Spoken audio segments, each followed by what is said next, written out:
Max, I needed a lozenge. It's Easter. Jesus is resurrected, and we are at this story.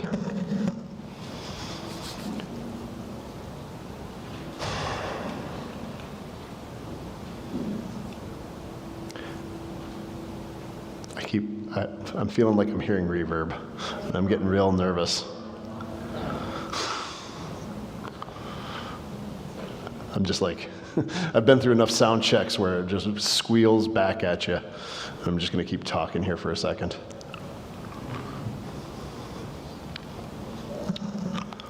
I want to be ready. If you're not walking out with that tune in your head, I don't know what song you were listening to. Okay. This is the story, the way John tells this story. I don't have a great intro for this, other than it sounds so familiar. The way John writes his gospel, if you're paying attention, you get this deep sense of texture, of coded references, reminders. Do you remember on Easter, when Mary gets to the tomb and she doesn't recognize him?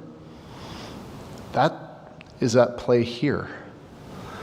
I've been with you 2 years as pastor. If you didn't recognize me after I came back, I've been gone for 1 week.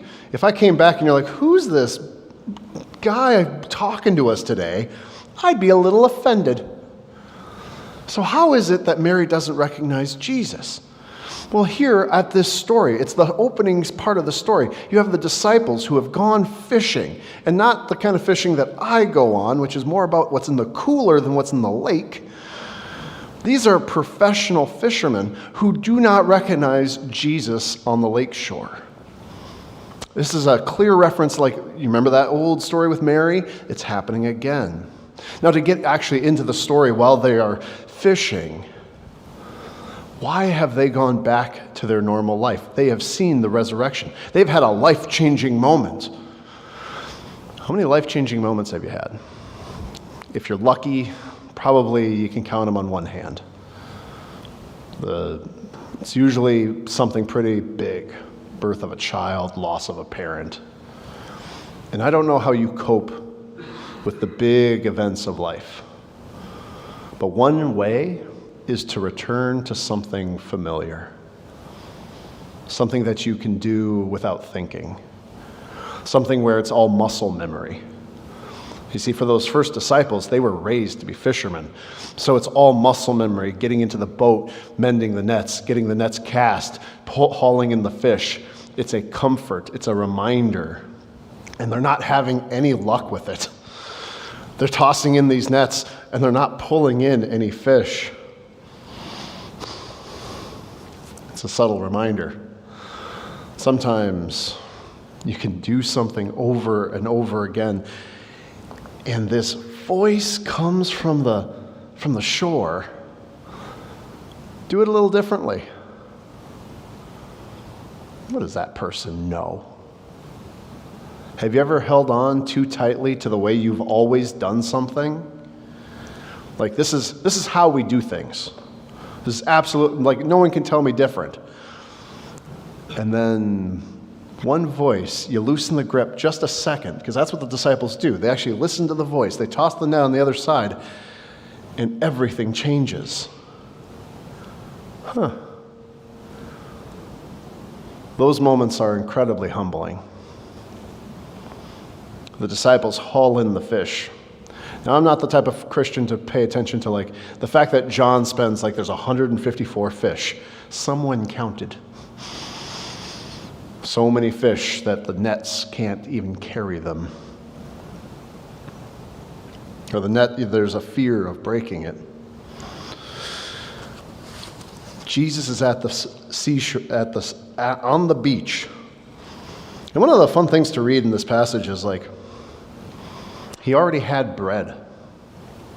The fire was already going. Jesus is self-sufficient in this story. He doesn't need them to bring the food. He's already got it going. And it's clear, like, part of the reason for this story is to show Jesus is not just providing breakfast for the guys, for the disciples. He's there eating it. A reminder that this is a resurrected Jesus. This isn't a ghost or a fabrication or a figment of their imagination. The purpose of the story is to assure us that it's him. But then we get to the real drama of the story. Peter. And I was just kind of curious, because this isn't my first time reading this passage. I mean, I've read this passage in all the churches. So Peter's in the boat fishing. And then John yells, "It's the Lord." And the way the Bible writes, he puts on some clothes, for he was naked, and then jumped into the lake to get ashore. Again, I don't know how you go fishing. That detail just kind of, how, and the Christian church has had a long history of not dealing well with human bodies. How did we just kind of ignore this passage? Now, some people will spiritualize it. You can negotiate it away, saying it's a turn of phrase. He was wearing a loincloth or undergarments. There are Greek words for that John could have used. Well, it could be a turn of phrase because or the practicality of it. That came up in Bible study. If you're fishing, it's a lot of water, and you might have to get into the water, and you're weighed down by the wet clothes, and so there's an encumberdness. Maybe. But do you remember what I said about John and references? So you've got the fact that the disciples don't recognize Jesus on the beach. The whole story of the miracle of pulling fish is a reference to Jesus. Didn't this happen at the beginning? Isn't this how he called them the first time? That's on purpose. But there's another reference. If you were here on Easter, you heard me talk about how the Gospel of John is written. The Gospel of John is written to tell you the story of Jesus in 7 miracles. We all remember the first one, right? The fun one? Water and wine. Spirit of hope, my people. So the water and the wine, I'm not going to go through all 7. I could. But the 7th one is the resurrection of Lazarus. Now, what does the number 7, what's the big thing that number 7 in the Bible? Days of the week. In 7 days of the week, what is 7 days of the week a reference to? Genesis 1. So, you have 7 days of the week, and then Jesus is resurrected on the 8th day of the week. Are there 8 days of the week? No. It's the first day of the new week. The resurrection of Jesus is the new creation.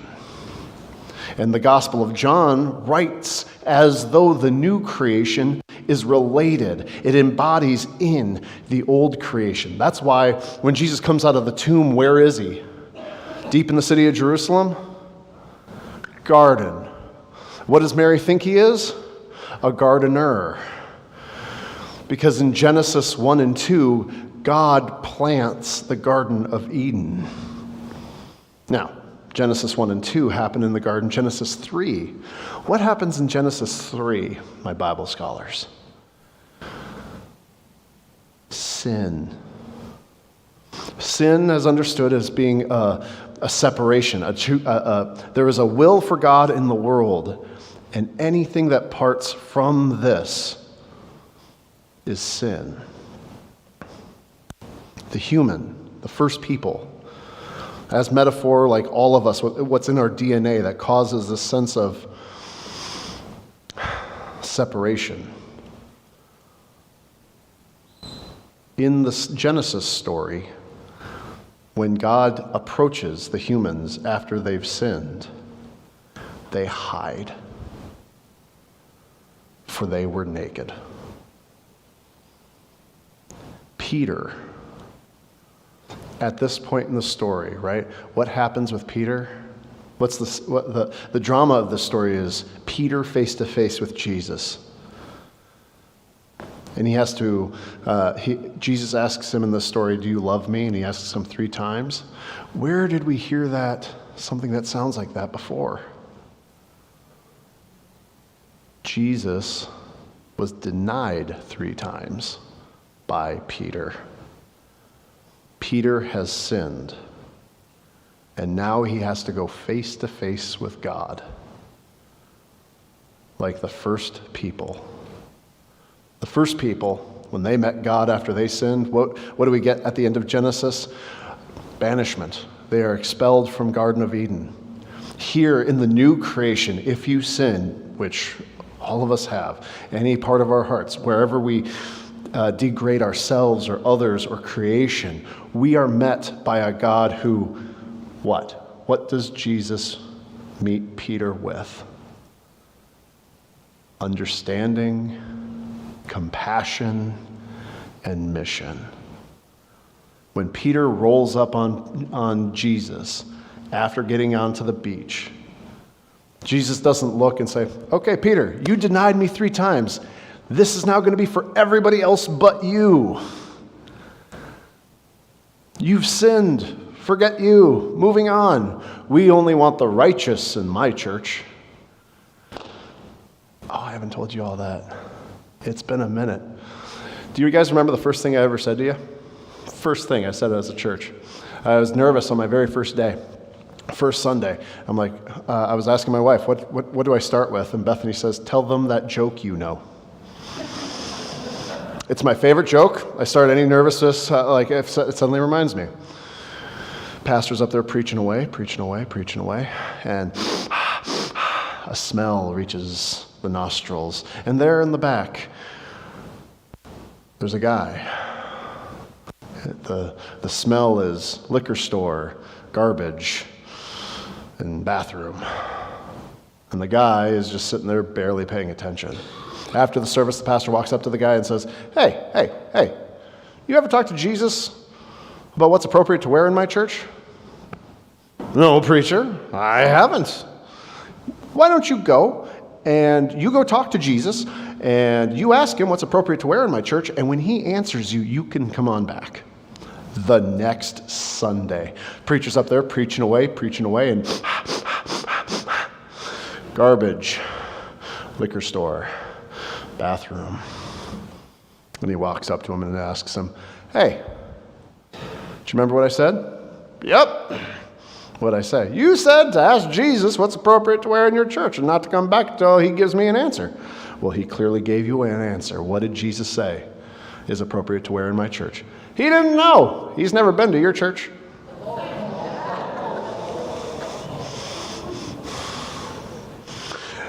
Lets y'all know where I come from. Jesus, Peter, if anybody has sinned so much that Jesus should expel him, it's Peter. You got the right hand, the person who had the front row to all the miracles, all the teachings. And in the moment where it mattered most, and according to John, the way John tells it, he couldn't say it to just a crowd, not even somebody with a sword. He was just like, nope. And then the rooster crows. So Jesus asks him 3 times, do you love me? Lord, you know that I love you. 3 times as an odd reflection. And his response is, in 3 different ways, feed my sheep, tend my lambs. In fact, Jesus is giving Peter, if you in fact love Jesus, your mission is to participate in Jesus being a shepherd. Jesus gives you the job, and this goes for everybody. And when Jesus says this to Peter, Jesus isn't saying this to the pastor or the pope. It means every person who dares to follow Jesus. You're saying, you know what, that teaching of Jesus, the life and breath of Jesus matters to me. It's a part of me. Jesus then says to you and to me, you have a mission to do then. You are to participate in the shepherding of the people, of the lambs, of the sheep, of the fold, of the flock. The hardest part of this sermon is to not focus on me, because I have spent so much time as a pastor. It's a hard time now, like kind of thinking of my life outside of it. But where did I turn? To the times I have been pastored. And usually it's in the hardest moments, in those like transformative experiences. I want to start, my mom passed away the week of Thanksgiving. Monday, Thanksgiving's on Thursday. Mom was the cook of the family, and while my brother and I had started learning how to cook,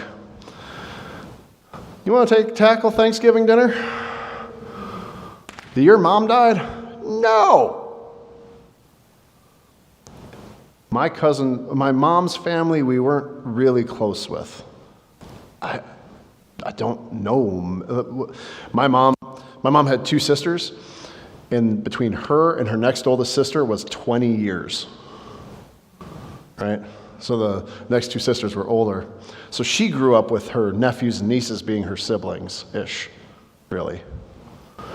So my cousin, Tony, calls us Wednesday and says, I'm planning on bringing Thanksgiving dinner to your house. Is that okay? I'm like, and you are who? I'm your cousin Tony. Your mom and I grew up together. And here's this guy who walks in, it was noon on Thanksgiving Day, door knocks, and he's got this giant cooler. And then another giant cooler, and it was perfect, as that day could have been. And the thing about that lesson, I don't share that story to like just raise up my cousin Tony. Chances are you have someone in your life, you know somebody who's close to you, who's going through some stuff.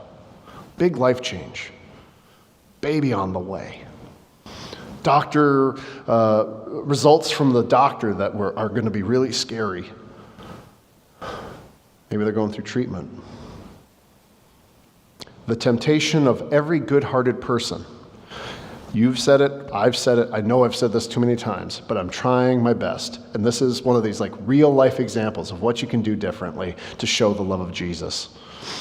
You and I have probably said, if there's anything I can do, just tell me. And that's good-hearted. You mean well. All of us do. But most of the time, if you've been going through one of those experiences, it feels like coming up with something for your friends to do for you like is another job. So here's the slight reframing based off my story that I'm going to tell you. You know somebody who's going through some stuff? You want to do something? Figure out what you want to do for them, and then ask them if it's okay. My cousin Tony called us and said, I want to bring Thanksgiving dinner to your house. Is that okay? You got a friend who's going through treatment and they can't leave their house because they're sick and you want to bring them food? Don't tell them, oh, just say what you need and I'll do it. Say, hey, this is the food I want to make for you. What would be a good time to bring it by? Is there space in your fridge? Because that's also another thing to consider. When trying to do something good for somebody, plan it all out and then ask if that's okay. That's one of the best ways to shepherd people, right? Because that's what we're trying to do. We're not trying to give people jobs. We're trying to give people opportunities to go forward.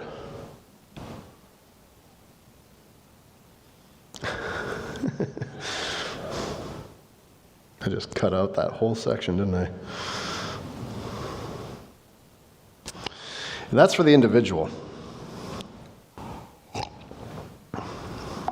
Individuals have this opportunity to be following Jesus, and then collectively, there's us as a group.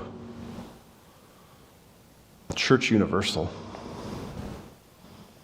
Now, the church has had a hard time. I'm speaking big church. When Jesus gives us the mission, shepherd the people, there's been a few times in church life where we're like, yep, I'm going to hit that sheep as hard as I can to get him into line. We've reacted by the call to shepherd. We use our power, culture, or fear. All the sheep have to look the same. All the sheep have to go in the same direction. All the sheep better believe the same things. All that is a reflection of our own insecurities. But remember, my friends, how does Jesus ask the question? Not, do you support the culture? Do you believe in the testament? Do you believe in the resurrection? Do you believe that this is Jesus asks Peter, Jesus asks the church, do you love me? And if Jesus is asking the church this, Jesus is asking you this. Your care for other people is a reflection of the love you have for God. My ask, my desire, is that you be found faithful in following Jesus. Amen.